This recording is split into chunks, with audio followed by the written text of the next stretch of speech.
Manusia sebagai makhluk sosial itu wajar banget butuh temen buat jadi support sistemnya. Sesimpel misalnya kalau kita lagi butuh orang buat dengerin curhat gitu ya ada temen gitu buat kita curhatin. Tapi sayangnya nggak semua orang bisa memperlakukan kita dengan baik. Jadi kayak mungkin ketika kita curhat sama temen, malah jadi negatif buat kita. Entah pertama malah jadi adu nasib, lu mah gitu doang lah gua, gitu kan? Atau misalnya ngomongin di belakang, atau apa yang kita ceritain diceritain ke orang. Kalau misalnya lo udah ngerasa kayak gini, bisa jadi lo kejebak nih sebenarnya. Lo sedang terjebak sama situasi yang namanya adalah toxic relationship. Nah, buat tahu gimana cara mengatasinya, mendingan lo coba nonton satu video sebelum tidurnya sampai habis, supaya lo bisa dapet keseluruhan insight-nya.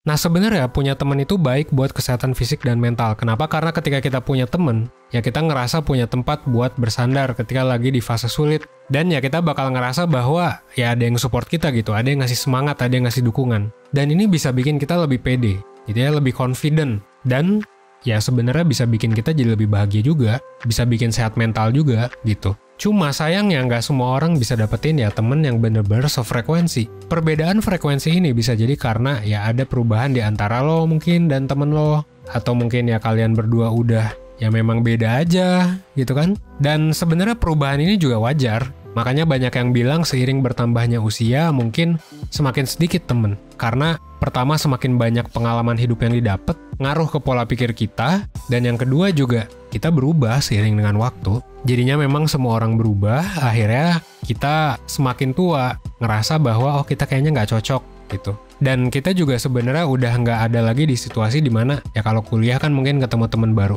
Ya bisa jadi kita kerja di satu tempat, terus ya udah teman kita atau ya teman kerja kita ya itu aja gitu. Nah sayangnya memang banyak yang merasa bahwa mungkin lo juga sih ya, dan gue juga sih sejujurnya ya, gue ngerasa bahwa sebenarnya perubahan pertemanan ini tuh nggak sesuai ekspektasi dan nggak sesuai standar yang kita pengen. Jadi kayak kita tuh udah ngarep misalnya dengan temen tertentu, tapi dianya nggak kayak gitu. Atau dianya udah baik dari dulu, tapi berubah. Kejadian-kejadian kayak yang tadi, yang kayak diomongin di belakang, terus kayak misalnya adu nasib ketika cerita, atau misalnya cerita kita diceritain ke orang lain, itu kan sebenarnya nggak enak ya. Dan ya seringkali bikin kita sedih. Jadi overthinking lah, jadi mungkin ngeraguin diri sendiri gitu. Bisa nggak sih gue punya temen yang bener-bener oke? Atau kadang kita juga jadi mikir kayak, apa gue yang baperan ya, atau gue yang lemah ya? Nah, dan ya banyak lagi lah. Intinya kita jadi ngerasa ada masalah lah dalam diri kita. Dan kalau dibiarin terlalu lama, dan kita nggak ngapa-ngapain, ya pada akhirnya kita bakal stuck di pertemanan itu aja. Dan stucknya mungkin sampai ngerugiin kita sih.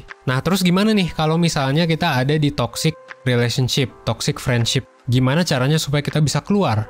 Atau kita bisa mengatasi toxic friendship ini? Well, sebenarnya ada beberapa cara ya. Dan gue juga sempet ngebahas beberapa hal tentang toxic relationship ya di video sebelumnya. Tapi ada salah satu hal yang mau gue jelasin nih dari salah satu filosofi yang namanya adalah filosofi minimalis. Dan gue bakal ngambil salah satu contoh gitu ya, namanya adalah Marie Kondo. Meskipun Marie Kondo gak pernah bilang dia adalah seorang minimalis ya, tapi bukunya itu nyeritain tentang filosofi minimalism. Jadi judulnya adalah ini ya, lu bisa baca. Intinya buku ini jelasin tentang gimana cara kita ngatur barang gitu, dan ngatur perabotan di rumah, gimana caranya biar kita bisa ya hidup dengan barang-barang yang bikin kita happy. Dan kalau ini kita bawa ke pertemanan ya gimana caranya biar pertemanan ini bisa bikin kita happy. Kalau menurut Marie Kondo dan filosofi minimalism, ya sebenarnya ketika kita hidup, ya kita harus ngebuang sih hal yang bikin kita nggak happy, ya kan? Karena kalau dibiarin ya nanti jadi ya berantakan aja gitu. Sama kayak barang-barang di rumah ya kalau dibiarin jadi kayak gudang, jadi kayak kapal pecah, ya kan? Dan itu sebenarnya gue setuju sih, apalagi di zaman sekarang. Mungkin kalau orang zaman dulu ya beda lah. Kalau zaman dulu tuh kan barang-barang nggak semudah itu didapetin. Dulu juga nggak ada sosmed dan lain sebagainya. Sementara kita itu hidup di zaman dimana segala hal itu overload, teman-teman. Banyak orang yang obesitas sekarang. Karena apa? Karena makanan gampang didapetin. Makin murah. Positif. Tapi ada sisi negatifnya juga, termasuk informasi. Mungkin ketika lu buka sosmed, bisa jadi 70%, 80% itu toksik buat lu kontennya gitu. Karena konten semua orang konten. Semua orang bisa dapetin konten dari internet. Mungkin ada berita hoax, mungkin ada apalah gitu ya. Pokoknya banyak lah. Jadi sekarang itu banyak masalah yang terjadi karena kebanyakan. Ya kalau di zaman sekarang berarti harus ngapain? Ya gimana caranya biar ngedikitin hal-hal yang kita konsumsi. Hal-hal yang memang dekat dengan kita, yang mungkin toksik buat kita. yang mungkin nggak berguna, yang mungkin kayak malah ngerugiin kita gitu. Termasuk pertemanan. Nah, jadi harus ngapain? Well, ada beberapa tips yang bisa gue kasih sesuai dengan filosofi minimalism ini. Pertama, lo bisa coba buat luangin waktu dan tanya ke diri sendiri. Kira-kira hubungan pertemanan lo itu kayak gimana? Jadi kayak, apakah ngasih keuntungan buat lo? Apakah bikin lo happy? Kalau kata Marie Kondo, apakah sparks joy gitu? Nah, itu bisa lo tanya ke diri sendiri. Kalau misalnya jawabannya adalah, oh, gue seneng, ya terusin sih. Kalau misalnya jawabannya adalah enggak, well, apa yang harus dilakuin? Ya nggak harus langsung buang atau gimana gitu ya, kayak barang gitu. Tapi bisa juga lu kasih feedback gitu ya. Bisa juga kayak lu mungkin ajak webinar kayak, ajak konseling kayak di 1% gitu ya. Mungkin buat belajar komunikasi asertif misalnya. Mungkin kasih video toxic relationship dan lain sebagainya.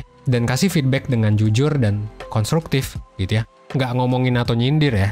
Nah, tapi kalau ternyata nggak berubah-berubah, ya set deadline dong. Mau sampai kapan? Kayak gini. Kalau gue sih biasanya deadline-nya mungkin ya 2 minggu sampai sebulan lah. Kalau udah 2 minggu masih kayak gitu, ya bisa jadi ya emang harus ditinggalin aja sih. Apakah ditinggalinnya harus kita putus atau gimana? Ya nggak usah, bisa perlahan-lahan juga gitu, nggak masalah. Tapi kayak kalau misalnya memang udah toxic buat lo, ini kontroversial sih, tapi bahkan kalaupun itu keluarga, ya bisa jadi lo mesti ngejauh sih untuk sementara waktu ya. Baru kalau misalnya lo ngerasa, oh ternyata toxic banget, ya udah putus hubungan gitu sih. Dan bisa juga secukupnya aja gitu kalau misalnya memang temen itu toxic buat lo. Nah makanya kalau saran dari gue ya, kita harus ngapain sih? Ya harus belajar yang namanya komunikasi asertif. Jadi kayak belajar untuk respect, belajar buat ya ngasih feedback, dan temen lu juga mungkin akan nanti ngikutin itu dari lu. That's why lu bisa tonton nih video 1% soal komunikasi asertif dan lain sebagainya. Nah tapi balik lagi, memang kalau misalnya lo ngerasa udah kejebak, lo ngerasa mungkin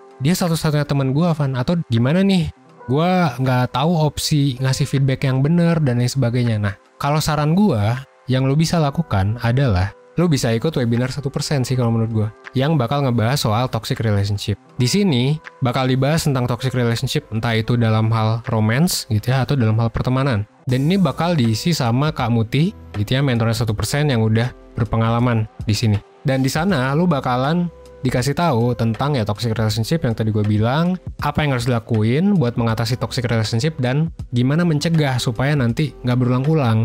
Nah, webinar ini menurut gue cocok banget buat lo yang memang udah kejebak, atau buat lo yang pengen nyari jodoh dan lain sebagainya, yang ngerasa mungkin susah gitu. Ya siapa tahu ternyata bukan toxic relationship yang bikin kita susah, tapi kitanya yang toxic. Nggak juga sih ya, tapi itu bisa jadi sebenarnya. Jadi silakan lo ikut webinar ini aja. Buat harganya ya udah murah banget lah, webinar 1%, silakan. Lo bisa pakai kode promo juga biar dapet diskon. Akhir kata gue mau ngingetin kalau memang nggak mudah sih ya buat keluar dari yang namanya toxic relationship, tapi nggak ada salahnya buat doing something about it. Bahkan kalau misalnya perlu putus ya udah putus aja. Tapi of course ya ini perlu refleksi, perlu edukasi juga, ya silakan langsung aja ikut webinar toxic relationship, oke? Yang penting dikit-dikit aja gitu. Kualitasnya jadi membaik kan. Hubungan lo, pengembangan diri lo, dan sebagainya sesuai dengan tagline 1%, ya seenggaknya at least aja 1% lebih baik setiap harinya. Oke? Akhir kata, gue Evan, as always. Gue tunggu lo di webinar 1%, oke? Thanks.